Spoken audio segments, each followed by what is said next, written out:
guys, how's it going? Today's video is going to be an unhaul. I somewhat recently was reorganizing my bookshelves and I realized there's a handful of books that I just don't need to keep. There are more duplicates than I thought I had. There are some books that I read and just didn't like. There's some books that I own and realistically I'm probably never going to read. I have 30 books total, so I'm going to run through them and let you know what I'm getting rid of. So I have all the books right here separated into stacks. I'm going to start with the duplicates because honestly those are the least exciting.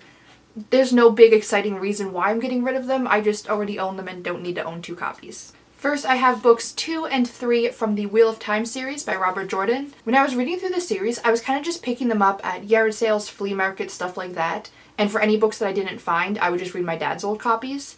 So a lot of them I don't remember if I actually owned them or not. And these are 2 that I just accidentally bought twice. I think I am still missing one of the books. I'd have to actually look, but either way, I don't need 2 copies of these.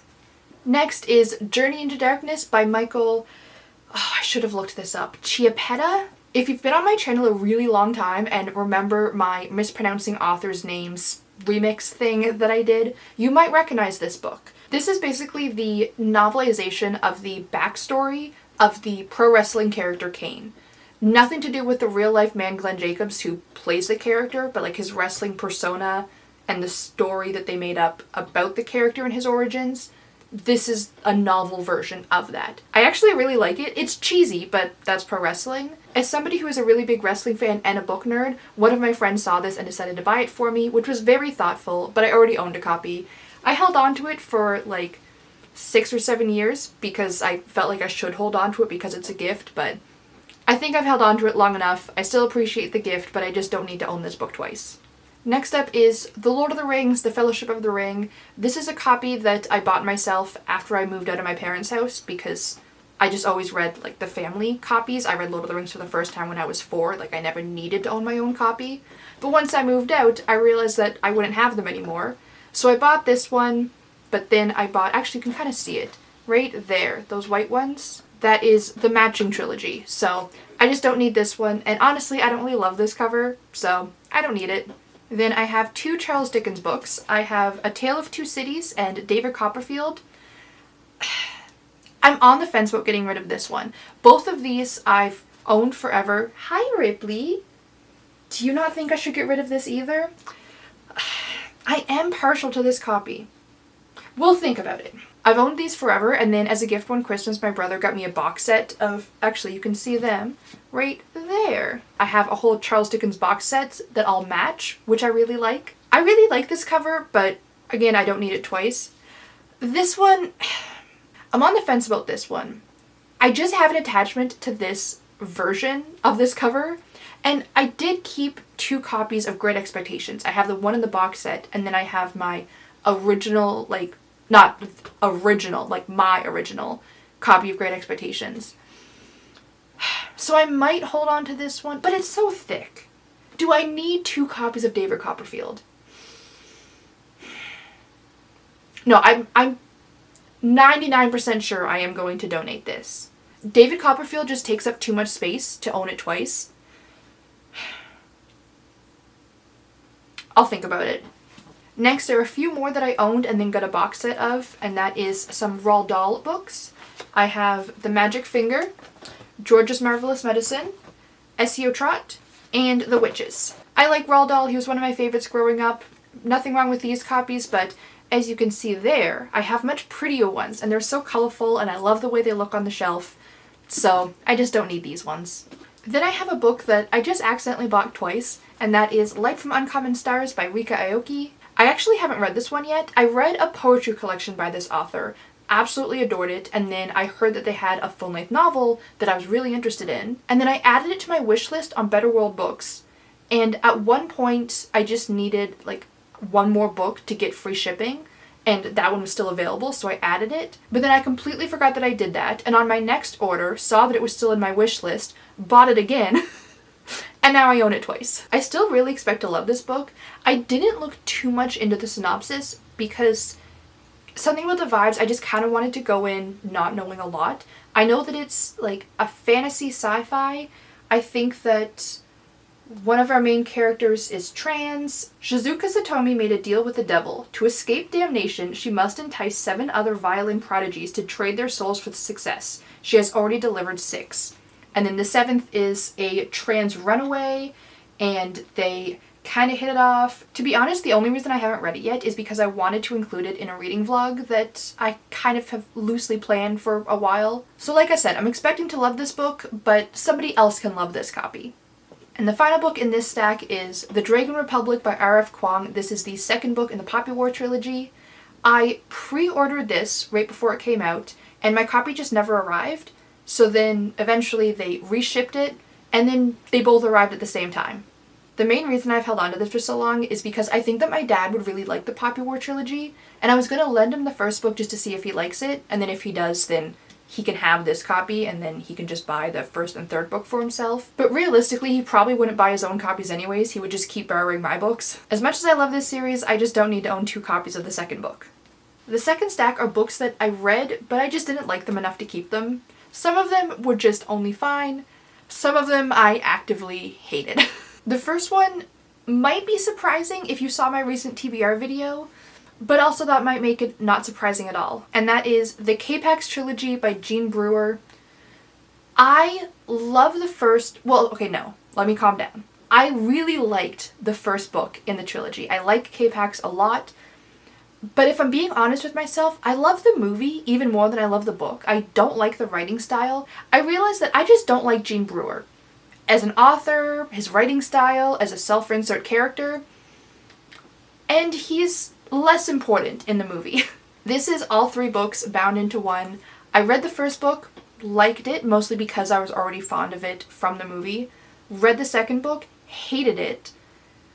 Knew the 3rd one was going to be just as bad, but thought that I should plow through anyway. And every time I picked it up, I just felt so much dread. Like, the thought of having to sit through reading another book just felt awful. And I don't need to do that. I did say in my TBR video that I was going to give the 3rd book a try, and if I hated it, I was going to get rid of this copy and then just buy a copy of the 1st book on its own.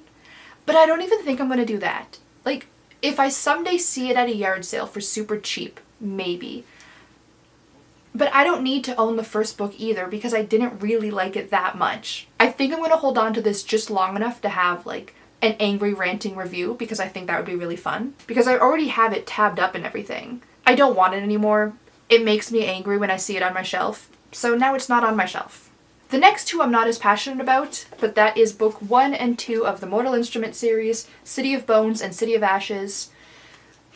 I bought them because I wanted to like them. I just felt like so many people liked them. So many people that liked similar things to me liked them. And I don't. I got these 2 secondhand for a decent price, so I thought I'd give them a try. And I just couldn't get into it. And I gave it a really good try. I read these 2 books, and then I read the ebooks through the library of all 6 Mortal Instrument books. And then I also read all of the Dark Artifices and all of the Infernal Devices. And I still don't like it. So, enough is enough. I'm just not a Mortal Instruments person, and that's totally fine. And I don't need to own the first 2 books of a giant series that I don't like. The next one I did kind of like, I just don't need it anymore. And that is Adventure Time, Tales from the Land of Ooh. This is just a very short, itty-bitty book. It's perfectly fine. I like the show. I saw the book for a couple dollars and decided to give it a try. I really like that the back cover is the back of the front cover. Like, it's even written in reversed. I just think that's so fun. I don't need this. I'm not going to reread it. And this copy, when I bought it, was already water damaged. Like, it's quite wavy and stuff. It's still completely easy to read, but it's not in great condition. I'm not going to reread it. And it was only fine. So I'm just going to donate it and maybe someone else will like it.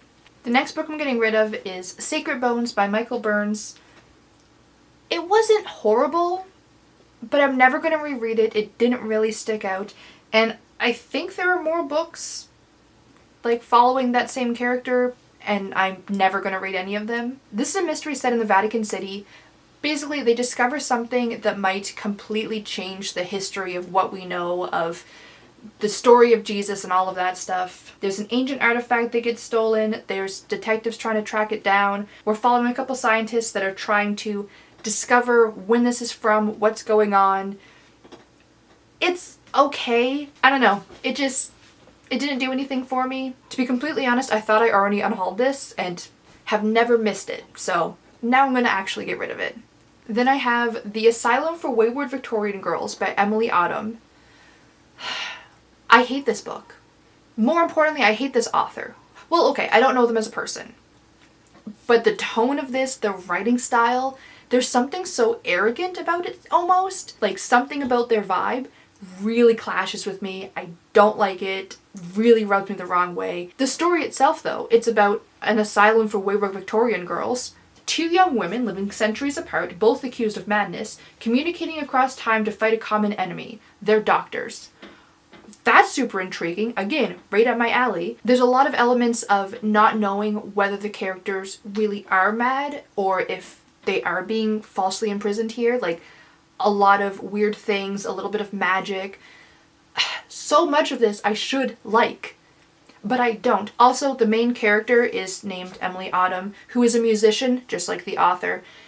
And it's a self-insert character in the worst way, because the main character is so annoying, so arrogant, so unlikable, and knowing that that's the author's self-insert character, I'm realizing that I really, really hate when an author, like, names the main character after themselves. Like, I don't mind a subtle little self-insert character, whatever, but when it's this overt, and you're making the character say all of these things, like, I was so mad the entire time I read this. It was a book club pick for some group I was in. And honestly, the main reason I kept it is because so many elements of this I should love. It had so many things that are right up my alley, perfectly suited to my taste.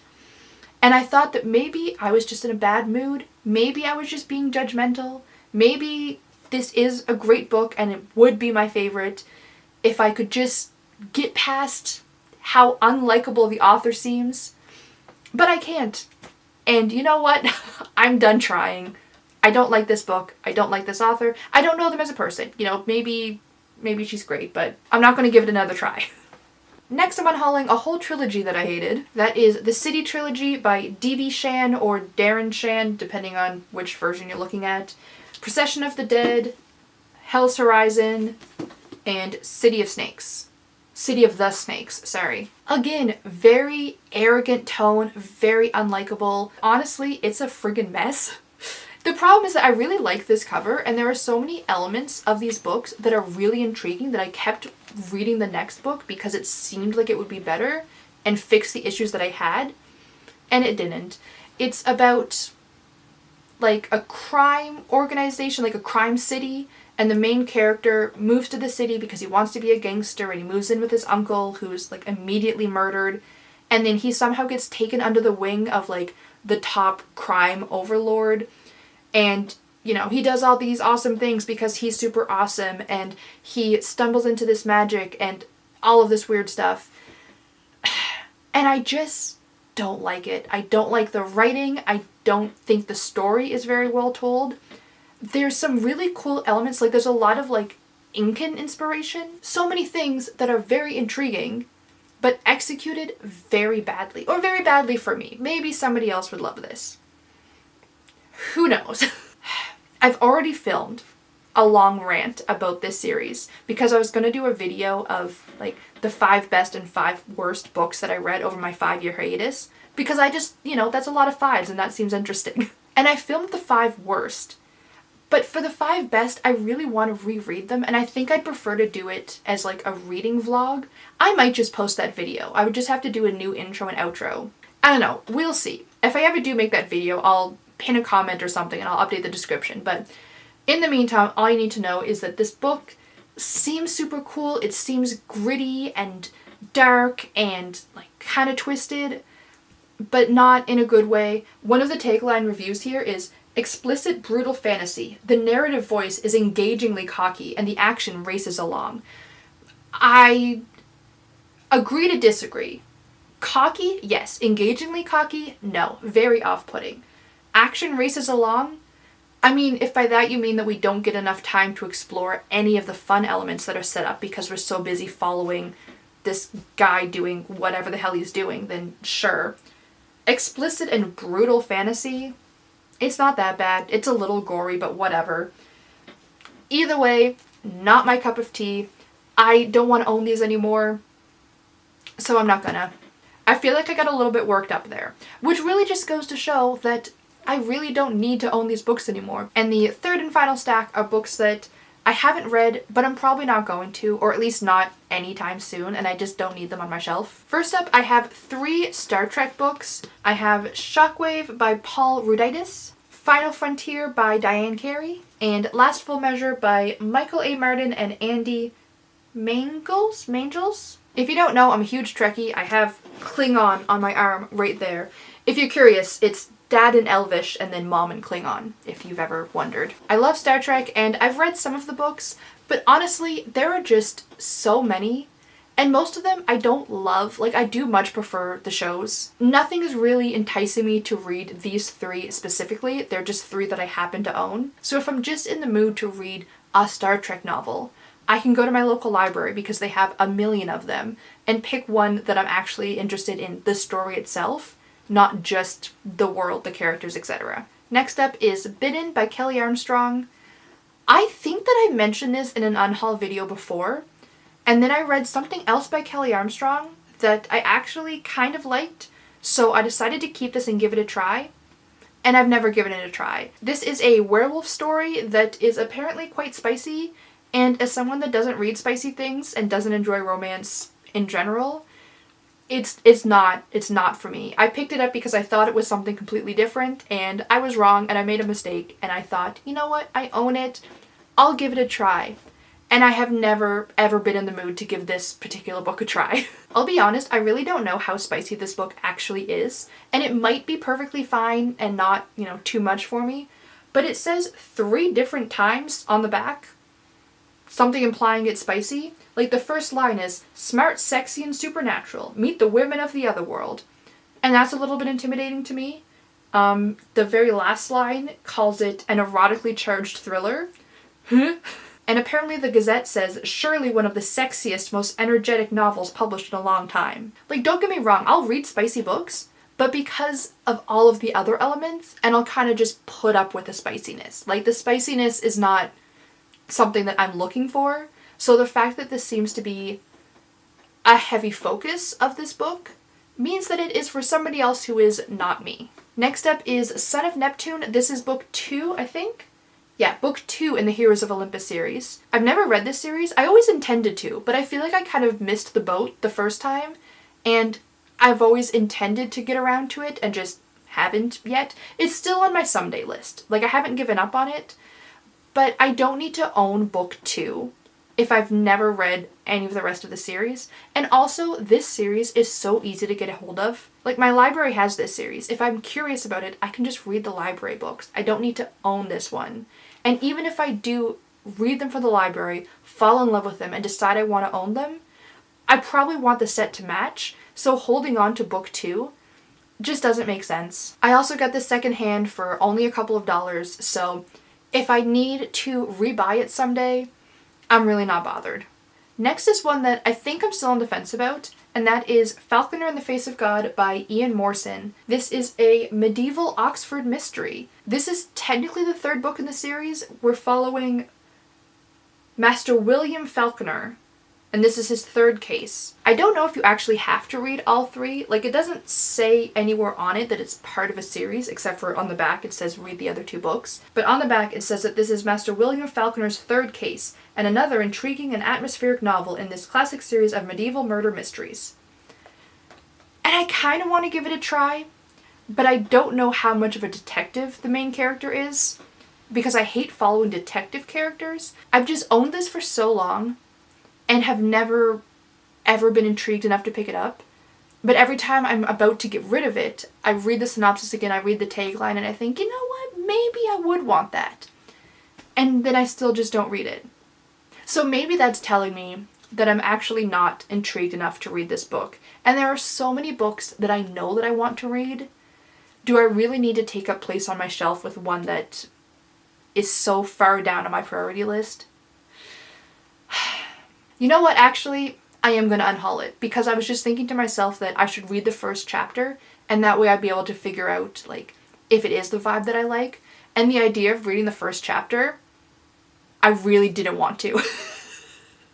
So, I think that's telling me I'm not interested in this. I was mildly curious, but there are other things I'd much rather read. And finally, I have 3 classics that I'm going to get rid of. When I first bought my house, set up my library, all of that stuff, I had just moved from being in apartments for like 6 or 7 years at that point. So I didn't own a ton of books. I mean, depends on whose standard you're looking at. I owned like 100 books, but I wanted to make my library more full. So I was picking up a lot of books from flea markets, yard sales, stuff like that. And I was picking up a lot of classics because, you know, they're classics, and I just felt like I should have a lot of classics in my library. And I've read a lot of those classics. Like, I enjoy owning classics. But I don't think I need to keep a book just because it's a classic. So there are 3 here that I've never been all that intrigued to pick up, and so I don't need to own them. So the 3 that I'm getting rid of today are Tom Jones by Henry Fielding, The Mayor of Casterbridge by Thomas Hardy, and Tess of the Dubervilles? Is it English? I'm assuming it's English.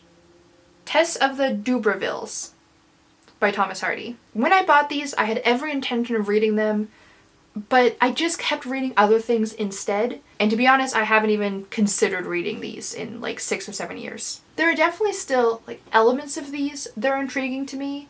And obviously I'm curious about why they're considered classics, so I want to try them.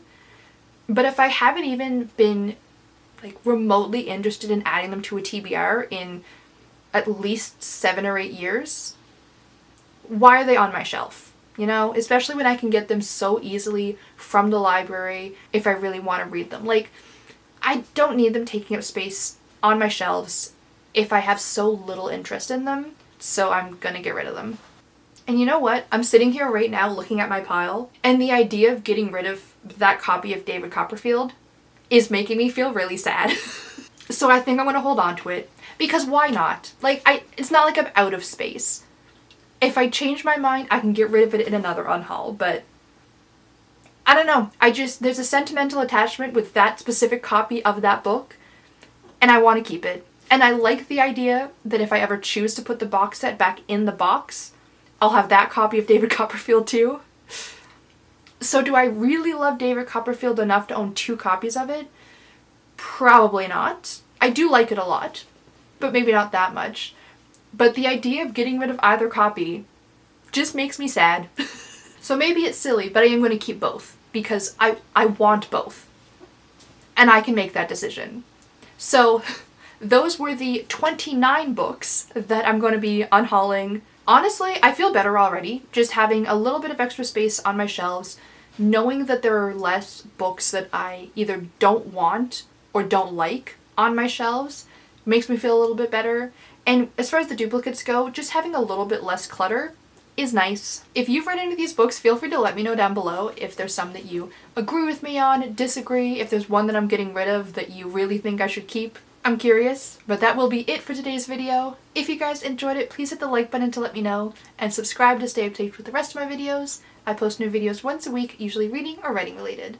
So I hope to see you guys next time, and until then, have a great day. Bye!